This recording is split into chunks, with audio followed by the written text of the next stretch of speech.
സ്വർഗലോകത്ത് നന്ദനോദ്യാനത്തിൽ പാരിജാത പൂക്കൾ പറിച്ച് മാല കെട്ടിയും വിനോദിച്ചും ഇരുന്ന അപ്സര സ്ത്രീകൾ ദുർവാസാവ് അതിലെ വരുന്നത് കണ്ട് ഭയപ്പെട്ടു. അദ്ദേഹം തങ്ങളെ ശപിക്കുമോ എന്ന് ഭയന്ന അവർ ഒരു പാരിജാതമാല അദ്ദേഹത്തിന് സമർപ്പിച്ചു. അദ്ദേഹം അത് സ്വീകരിച്ച് അവരെ അനുഗ്രഹിച്ചു. ഇന്ദ്രൻ ഐരാവതപ്പുറത്ത് കയറി ആ വഴി വരുന്നതും മഹർഷിയുടെ ശ്രദ്ധയിൽപ്പെട്ടു. മഹർഷിയെ കണ്ട ഇന്ദ്രൻ ഐരാവതപ്പുറത്തു നിന്നും താഴെ ഇറങ്ങി നമസ്കരിച്ചു. തൻ്റെ കൈവശമുണ്ടായിരുന്ന വിശിഷ്ടമായ മാല മഹർഷി ഇന്ദ്രന് സമ്മാനിച്ചു. വലിയ സന്തോഷത്തോടു കൂടി ദേവേന്ദ്രൻ ആ മാല വാങ്ങി ആനയുടെ മസ്തകപ്പുറത്ത് വെച്ച് അപ്പോൾ തന്നെ ചൂടാൻ വേണ്ടി തലമുടി ശരിപ്പെടുത്താൻ തുടങ്ങി. മാലയുടെ സൗരഭ്യം കൊണ്ട് ആകർഷിക്കപ്പെട്ട വണ്ടുകൾ ആർത്തിരമ്പിക്കൊണ്ട് ആനയുടെ മസ്തകത്തിനു ചുറ്റും പറക്കാൻ തുടങ്ങി. ആനയ്ക്കതൊരു മഹാശല്യമായി തീർന്നു. ആന തുമ്പിക്കൈ ഉയർത്തി മാല വലിച്ചെടുത്ത് നിലത്തിയിട്ട് ചവിട്ടി ഞെരിച്ചു കളഞ്ഞു. ഇതു കണ്ട കോപിഷ്ഠനായ ദുർവാസാവ് ഇന്ദ്രനും ഇന്ദ്രാണികൾക്കും ദേവകൾക്കാകമാനവും ജരാനരകൾ ബാധിക്കട്ടെ എന്നു ശപിച്ചു.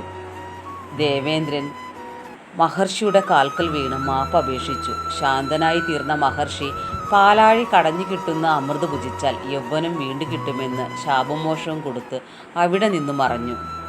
പാലാഴി കടഞ്ഞ് അമൃതെടുക്കുക എന്നത് അത്യന്തം ദുഷ്കരമായ ഒരു കാര്യമാവുകയാൽ എന്താണ് വേണ്ടതെന്ന് ദേവന്മാർ ആലോചിച്ചു. ഇതിനകം ജരാനരകൾ അവരെ കലശലായി ബാധിച്ചു കഴിഞ്ഞിരുന്നു. എന്തു ചെയ്യണമെന്നറിയാതെ ദേവേന്ദ്രൻ ദേവഗണത്തോടും താപസവൃദ്ധത്തോടുമൊത്ത് സത്യലോകത്ത് ചെന്ന് ബ്രഹ്മാവിനോട് സങ്കടമുണർത്തിച്ചു.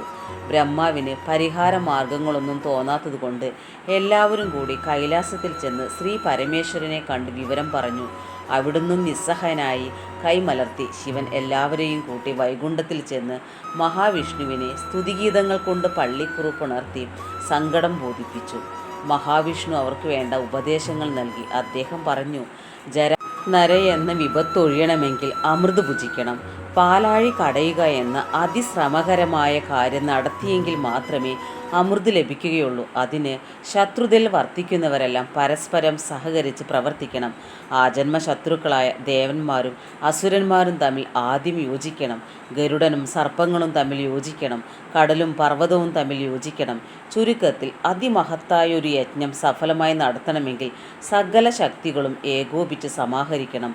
മന്ദര പർവ്വതത്തെ പാൽക്കടൽ കടയാനുള്ള കടക്കോലും വാസുകിയെ കടച്ചിൽ കയറുമാക്കി ദേവന്മാരും അസുരന്മാരും ഇരു കരകളിൽ നിന്ന് വലിച്ചു കടയണം. ഏറ്റവും വലിയ വിഷമം പരമശത്രുക്കളായിരുന്ന ദേവാസുരന്മാരെ തമ്മിൽ യോജിപ്പിക്കുക എന്നുള്ളതായിരുന്നു. അപ്പോൾ ഈ കഥയുടെ ബാക്കി ഭാഗം അടുത്ത വീഡിയോയിൽ കാണാം.